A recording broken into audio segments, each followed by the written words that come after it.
23.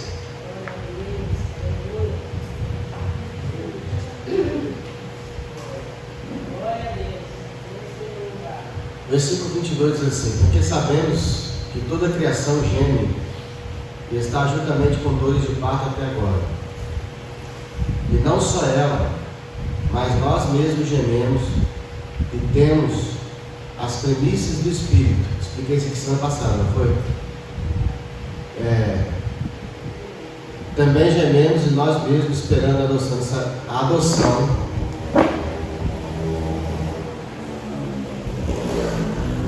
A saber, a redenção do nosso corpo. Eu expliquei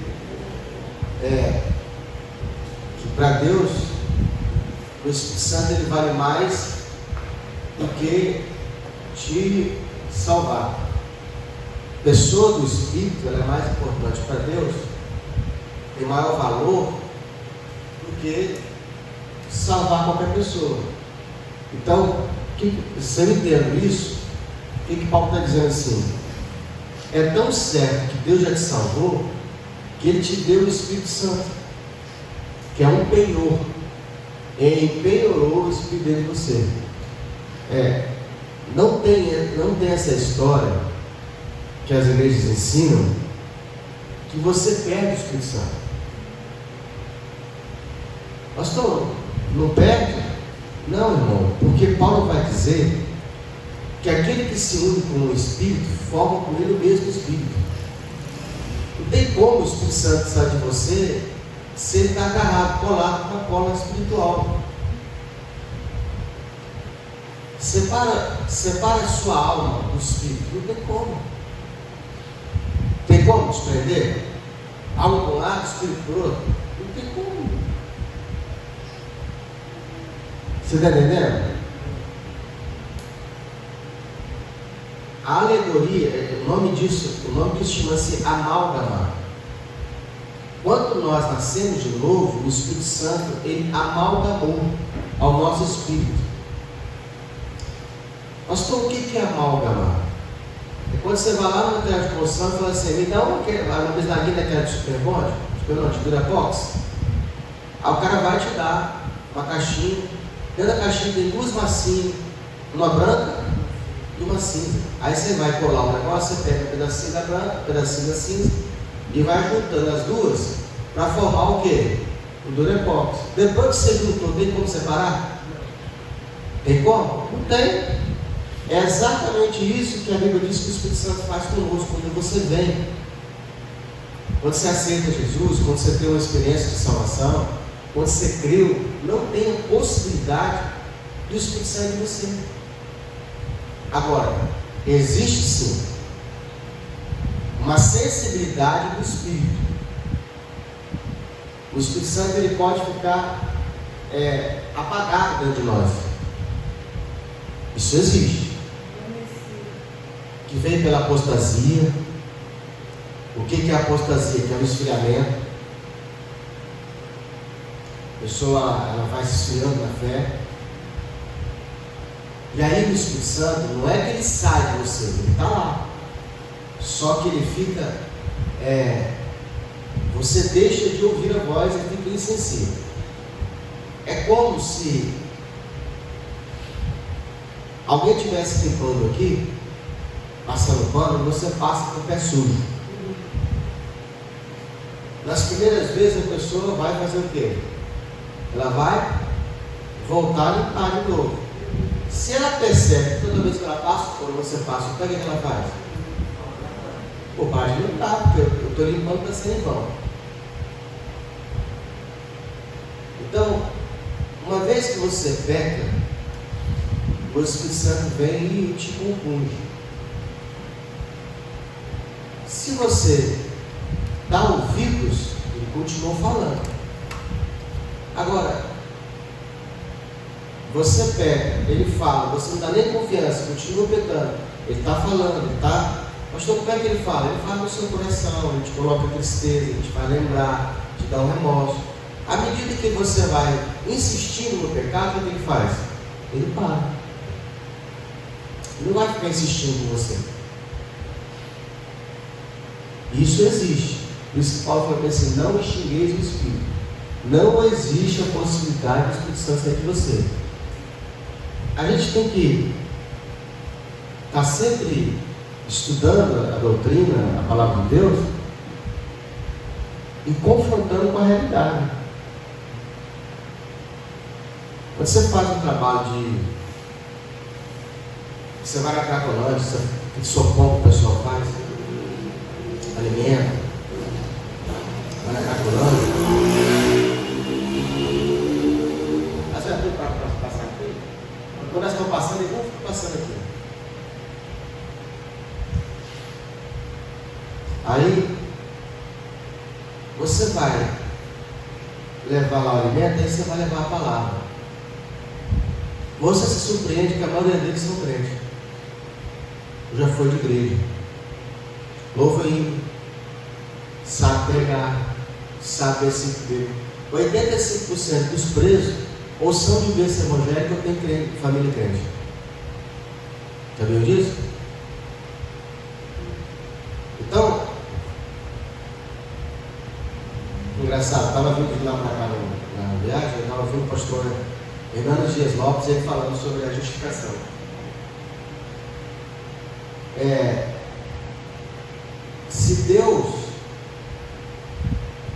Se Deus tirar a salvação sua, como alguns pensam, a pessoa perdeu a salvação. Você está fazendo de Deus injusto. Porque quando Cristo morreu na cruz do Calvário, ele morreu pelos pecados cometidos e pelos aqueles que vão ser cometidos ainda. Esse é o efeito do sacrifício de Cristo na cruz. Então, por que você... Não, a gente tem que estudar essa pé na letra. A Bíblia diz que nós somos justificados. A palavra justificado, ela quer dizer o seguinte: os seus pecados foram perdoados. Então, como que Deus vai te jogar no inferno se Ele te perdoou? Não pode cobrar um pecado que não foi perdoado. É porque assim, na mente de algumas pessoas, foi perdoado o pecado que cometeu até aquele dia. Mas se ele cometer novos pecados, não está perdoado. Não tem isso. Ele explicou que justificado é diferente de perdoado. Nós não fomos só perdoados, nós somos justificados. Imagine que você deve uma dívida de R$1 milhão. Alguém que você deve, chega e fala assim: ó, está perdoado a dívida, você não deve mais nada, certo? Se você estava quebrado, agora você continua quebrado, porém agora você não está devendo. O que Cristo fez para nós foi o seguinte: Ele justificou. A Bíblia diz que Deus pegou todo o crédito de Cristo e colocou na nossa conta. Nós não só fomos perdoados, mas há um crédito em nossa vida. Tipo assim, lá na frente que você pecar, já tem crédito para cobrir o pecado. Ah, pastor, então agora eu vou botar para quebrar. Não bota não, que você vai se quebrar. Porque esse pecado que foi perdoado é o pecado que tiraria a salvação, que te levaria para o inferno. Mas nós somos responsáveis por aquilo que fazemos. Estou dando essa pincelada aqui para que você entenda que não há possibilidade de você ir para o inferno. Existem flagelos e disciplinas na terra que podem se comparar ao inferno. Deus pode trazer o inferno na sua vida como disciplina. Isso acontece. Mas essa história de você ir para o inferno, eu fico observando os grandes pregadores, eles se complicam, porque eles sabem claramente que está escrito que é por graça, não é por obra. Eles concordam, mas eles não aceitam que a pessoa não pegue. Então, Romanos capítulo 8, versículo 23. Ouviu, Breno? Você pega onde é que está? Romanos capítulo 8, versículo 23. 24 agora. Porque em esperança somos salvos. Ora, a esperança que se vê não é esperança. Porque o que alguém espera, o que alguém vê, como esperará? Porque em esperança somos salvos. Ora, a esperança que se vê não é esperança. Uma das questões que são debatidas é o seguinte: eles dizem o seguinte: não, a salvação, presta atenção para você entender. Eles falam assim: não, pastor, a salvação ela é por fé, realmente não é por obra, não. Mas o versículo diz que a pessoa foi salva por fazer boas obras, e está certo. Ele fala bem assim: agora, se eu não vejo as obras na pessoa que foi salva, então eu não fui salvo. Aí eu falo assim: mas a Bíblia diz que nós não podemos ver. Ninguém é salvo por vista. Paulo falando. Ora, a esperança que se vê não é esperança, porque se alguém vê, como esperará? Não existe sinal visível na pessoa que está salva. Eu não posso determinar fulano é salvo, fulano não é. Não tem essa questão. A obra não denuncia, não revela quem está salvo e quem não está. Porque alguém pode estar fazendo uma obra que aparentemente pode mostrar que está salvo, mas amanhã ela pode parar de fazer a obra aí. Então, quando ela parou, ela perdeu a salvação? Quantas pessoas estavam fazendo a obra que mostravam, que justificavam a salvação dela, e depois ela para de fazer a obra? Versículo 25. Mas se esperamos e não vemos, com paciência esperamos. Da mesma maneira também o Espírito ajuda nossas fraquezas, porque nós não sabemos o que havemos de pedir como convém, mas o mesmo Espírito intercede por nós com gemidos inexprimíveis.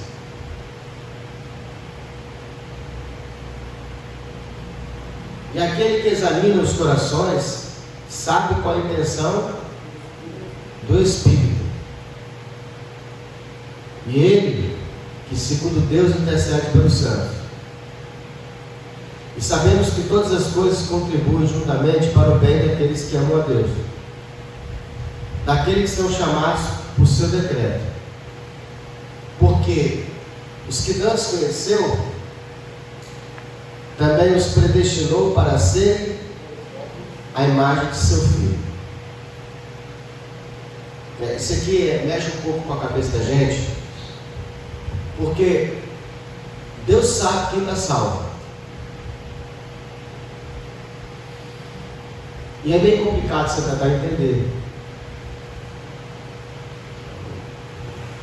É como se a nossa história, é porque assim, o nosso futuro para Deus já é passado.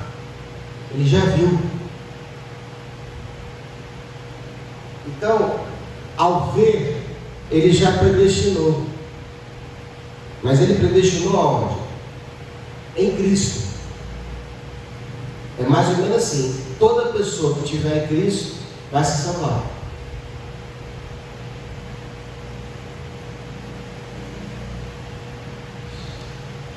Tinha um pastor que falava que era igreja, né? Toda pessoa que está na igreja, dentro da igreja, está salva. E não é em Cristo. Porque mesmo sem a igreja, Cristo salva. Porque senão as pessoas que estão lá fora não estão na igreja não vão se salvar. Eu acredito que a pessoa que não está na igreja, ela não vai reinar. A não ser que Deus chamou ela para servir fora da igreja. Existem boas pessoas que o ministério dela é fora. Político, empresário, né? Mas geralmente é para os dons, a obra, o propósito, é para fazer crescer o corpo de Cristo.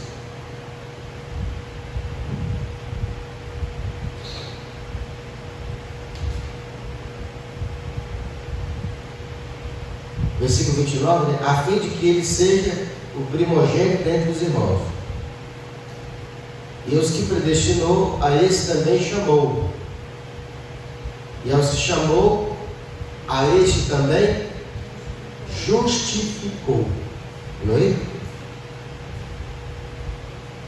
Justificado é mais que perdoar. Perdoar foi perdoado a série de dívidas. Justificado foi acreditado sobre ela. Nós somos co-herdeiros de Cristo. Ou seja, tudo que Cristo conquistou na cruz do Calvário, a gente tem herança, parte nisso. Então, a esses que predestinou, esse também chamou. Os que chamou também justificou. E aos que justificou, este também glorificou. Está tudo no futuro. Porque o nosso futuro para Deus já é passado. Deus já está vendo já a nossa vida lá com Ele agora. Deus olha para cada um de nós e Ele vê o futuro. Que você já é. O diabo não tem esse poder de ver o futuro, então ele fica sempre jogando atrás do seu passado, seus erros, seus fracassos. Deus não, Deus ele olha o futuro. Que diremos, pois? Essas coisas. Que diremos, pois, dessas coisas? Se Deus é por nós, quem será contra nós? Aquele que nem mesmo seu próprio Filho poupou, antes nos entregou por todos nós, como não nos dará também com Ele todas as coisas? Quem tentará acusação contra os escolhidos de Deus? Se é Deus, quem o justifica? Quem nos condenará? Pois é Cristo que morreu, ou antes, quem ressuscitou dentre os mortos? O qual está à direita de Deus e também intercede por nós. Quem nos separará do amor de Cristo? Ele está perguntando. A tribulação? A angústia? A perseguição? A fome? A nudez? O perigo? A espada? Como está escrito, por amor de ti somos entregues à morte todo dia. Fomos sepultados como ovelhas para o matadouro. Reputados, né? Mas em todas as coisas somos mais do que vencedores por aquele que nos amou. Porque estou certo de que nem a morte, nem a vida, nem anjos, nem principados, nem potestades, nem o presente, nem o futuro, nem o porvir, nem altura, nem profundidade, nem alguma outra criatura poderá nos separar do amor de Deus, que está em Cristo Jesus, nosso Senhor. Não está escrito isso aqui na sua Bíblia, não está?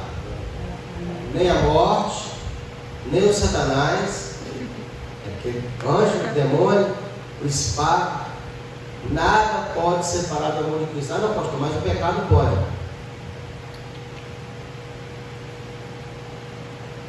O pecado pode. Eu pequei, está destituído. Está onde, irmão? Então Deus, ele não sabia que... Eu tive esse pensamento um tempo atrás. Teve uma época da minha vida que eu andei no óleo. Eu andava no óleo, jejuava 5 vezes a semana, jejuava dia a dia. Pecava quase nem pensamento. Estava bem. Não, estava muito bem mesmo.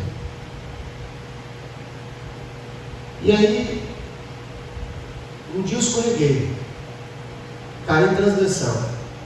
Eu chorei tanto. E parece que naquele dia Deus marcou para poder expulsar o demônio. Eu tive 2 opções: pedir para o demônio voltar outro dia, Ou ir lá expulsar. Não, eu fui com tanto medo. Eu falei assim, rapaz, tanto tempo no óleo, consagrando. Hoje que eu escorreguei na maionese, parece, eu chorei tanto, irmão. E aí eu fui lá e fui orar pela pessoa. Orei, expulsei o demônio. Aí eu voltei pior ainda. Eu falei, meu Deus, o que aconteceu, Senhor? Porque eu imaginei que o demônio não ia sair.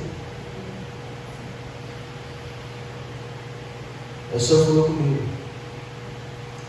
Você achou que eu não sabia que isso ia acontecer um dia? A gente acha que os nossos fracassos para Deus é surpresa. Ele já sabia do seu fracasso.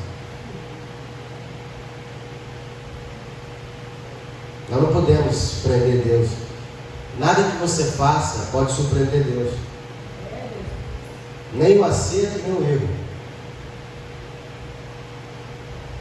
Tem aquela história do Abraão. Abraão, prova que tu me amas. Vai lá e mata seu filho. Aí Abraão vai matar o filho. No momento que Abraão vai matar o filho, que ele levanta o cutelo para matar o Isaac, a Bíblia diz assim, ó, do anjo, bravo, Abraão, não mates o menino, agora eu sei que tu me amas. Deus não sabia que Abraão amava Deus? Sabia. Mas por que Deus pediu? Irmãos, o único que é onisciente é Deus. Mas Deus está rodeado de anjos, seres que não sabem. Qual é a tese de Satanás? Quando a Bíblia diz assim, quando Deus fez uma reunião e chamou os seus filhos, veio também no meio Satanás.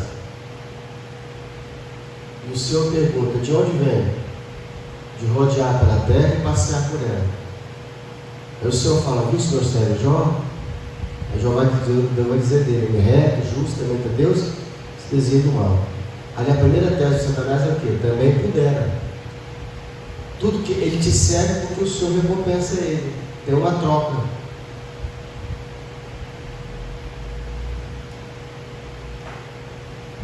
Então, o diabo levanta três teses. De que Deus serve, de que Jó serve a Deus por interesse, porque Deus abençoa ele, porque a sua família é abençoada e porque ele tem saúde. Tanto que o diabo, Deus vai falar assim, toca em tudo que ele tem, só não lhe tire a vida. Então o diabo vai tirar num só dia toda a riqueza de Jó e os filhos. E aí ele vai voltar. E o Senhor vai dizer assim, viste meu servo Jó, que permanece íntegro, mesmo você acusando ele injustamente. Aí o diabo joga a terceira tese. Pele por pele, que não dará o homem pela sua, toca na saúde dele, adoece ele que ele vai te negar. Deus precisava fazer isso? Não. Por que Deus fez? Porque os outros anjos que estão ao redor não sabem.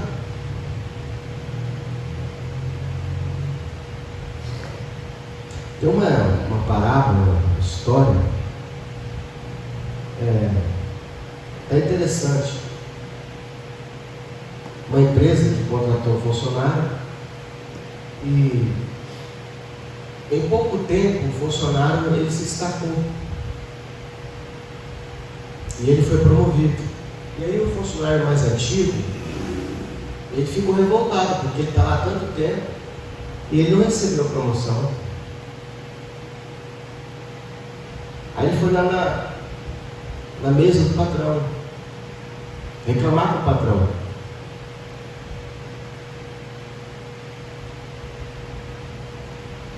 Aí o patrão falou bem assim, já que você vai entrar nesse assunto comigo, eu vou te pedir um negócio, dá um pulo aqui embaixo, aqui, tem um quilão ali, apressa para mim ali, eu estou querendo dar aos funcionários na hora do almoço uma fruta, para servir de sobremesa. Vê se tem laranja lá. Aí o cara foi. Depois uns 10, 15 minutos ele voltou e falou assim: tem. E tá quanto? Eu não perguntei. Ele volta lá de novo. Chegar e perguntou: tá quanta dúzia? Mas se eu comprar, eu pago para outra coisa, mas se eu comprar a caixa, o cara dá desconto? Tá, eu perguntei. Então vai lá. Foi lá. Ele volta. Se você comprar a caixa, ele falou que te dá um desconto. Ele tem um estoque suficiente? Aí o cara não perguntei. Volta de novo lá. Ele voltou lá e perguntou. O cara falou assim: ele tem 3 caixas. Você sabe se dá para atender todo mundo aqui? Eu não sei quantas pessoas tem aqui no lugar. Então vai lá e pergunta, regar. Vai lá regar e pergunta. Uma das 4, 5 vezes ele voltou. Aí ele falou assim: senta aqui. Sentou. Aí chamou o funcionário que foi promovido. Ele dá a mesma função do funcionário que foi promovido. Falou: não estou querendo dar sobremesa aí para os meninos. Aqui embaixo está aqui também. Vem para mim quanto é que tem. Você tem laranja para a gente? Eu quero dar laranja para o pessoal lá do café da manhã. O cara foi embora. O funcionário foi promovido. Passado-se meia hora ele voltou. E o cara estava na mesa lá, tomando café com o patrão, esperando o cara chegar. Patrão, cheguei. Ó, ele tem laranja, ele tem abacaxi, ele tem maçã. Eu vi lá a quantidade de funcionários que nós temos. Ele consegue atender sim, mas tem que fazer um pedido agora, para ele não vender o que tem. E eu consegui com ele um desconto se a gente comprar em quantidade. Ele tem o suficiente que dá para atender todo mundo. Se o senhor não quiser dar laranja, tem abacaxi também, tem maçã e tem pera também. Ele virou para o outro funcionário e falou assim: aí. O funcionário não teve resposta. Um era proativo, o outro fazia o que mandava. Deus conhece cada um de nós. Quem nós somos? Às vezes nós é que não nos conhecemos. Capítulo 9. Em Cristo digo a verdade, não minto, dando-lhe testemunho em minha consciência no Espírito Santo. Tenho grande tristeza e contínua dor no meu coração, porque eu mesmo poderia desejar ser separado de Cristo por amor de meus irmãos, que são meus parentes segundo a carne, judeus, que são israelitas, dos quais é a adoção de filhos. O judeu ele é filho por eleição, né? O judeu já nasce salvo. É bem parecido com o filho de crente. O filho de crente já nasce salvo.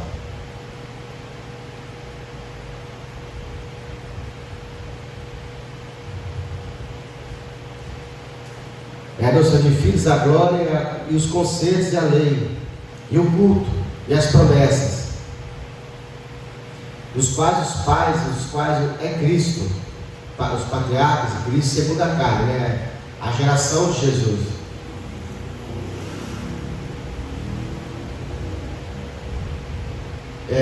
Segundo a carne, a qual é sobre todos, Deus bendito e eternamente. Versículo 6. Não que a palavra de Deus haja faltado, porque nem todos os que são israelitas, nem todos que são Israel, são israelitas.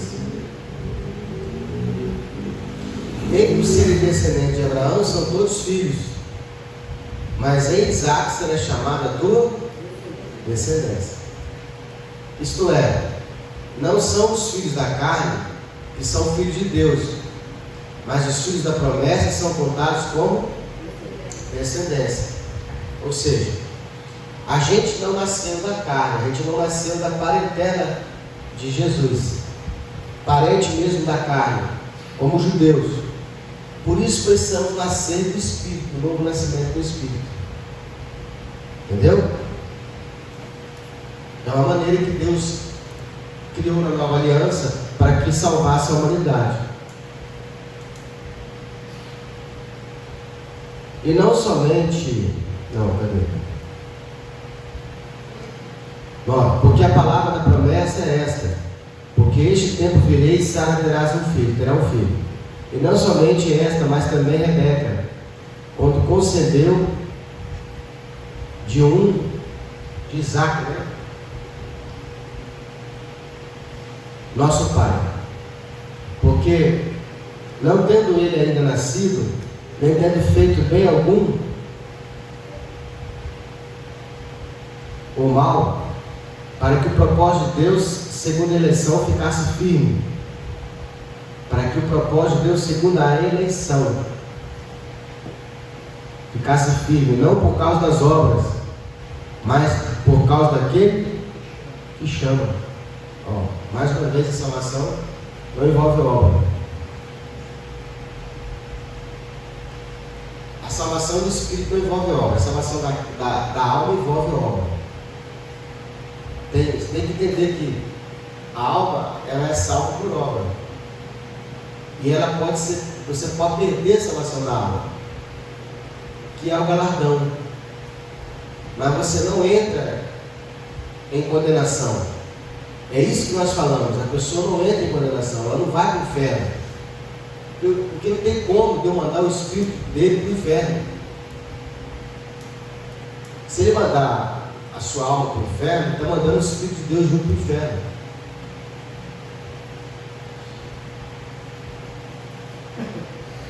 Foi-lhe dito, versículo 12: a ele, o maior servirá o menor. Como está escrito: amei Jacó e aborreci a Esaú. Na lei, não tinha escolha. Deus podia rejeitar alguém ou amá-lo. Na lei era assim. Na graça não. Na graça, por meio de Cristo, não tem como Deus te rejeitar. Uma vez que você foi aceito por Cristo, entrou por meio de Cristo, Deus não te rejeita. Na lei, sim. Na lei é Deus que escolhe. Ele pode amar um e pode rejeitar o outro. Como está escrito: amei Jacó, aborreci Esaú. Que diremos, pois?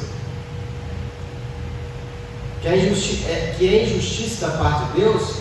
De maneira nenhuma. Pois diz a Moisés: compadecer-me-ei de quem quiser, de quem que me compadeça.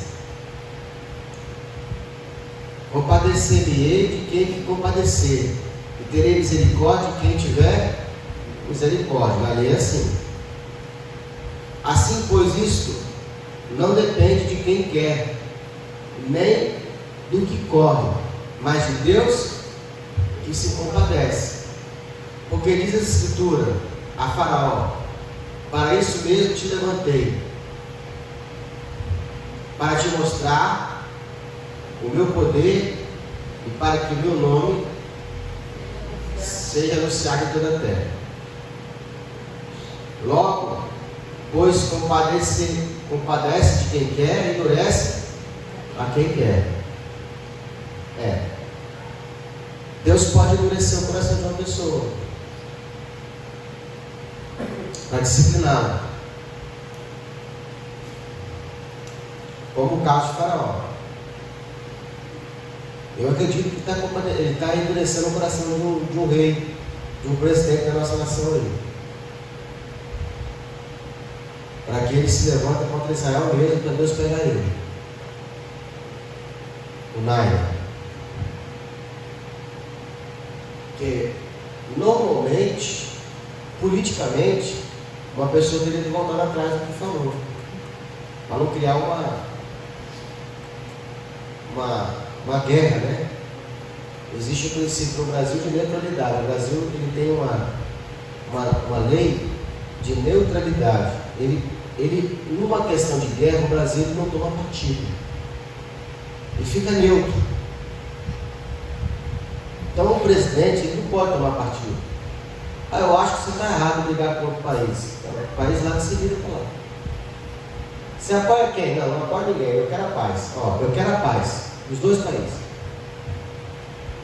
É a neutralidade. Mas tem um cara aí que tomou partido. Vai cair igual pedra, lançado no chão.